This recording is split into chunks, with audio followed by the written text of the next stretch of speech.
యోగాంధ్ర వృద్ధి కొరకు ప్రతిరోజు కొంత సమయం కేటాయిస్తానని ఆ వంతు కృషిగా శ్రమదానం చేసి పరిశుభ్రత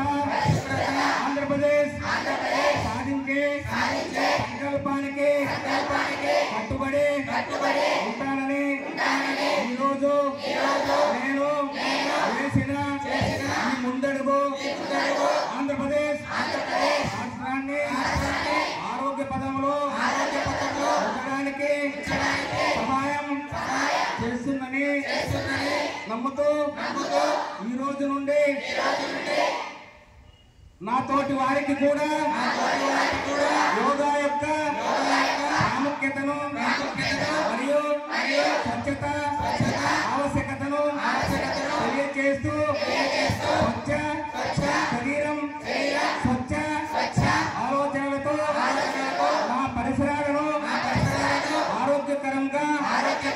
కాపాడుకుంటూ తోటి వారిని ప్రోత్సహించి అవగాహన కల్పించే దిశగా ప్రయత్నిస్తానని మన ఆంధ్రప్రదేశ్ ను స్వచ్ఛాంధ్రప్రదేశ్ గా తీర్చిదిద్దేటట్లు నా వంతు కృషి చేస్తానని ప్రమాణం చేస్తున్నాను. జై స్వచ్ఛాంధ్ర.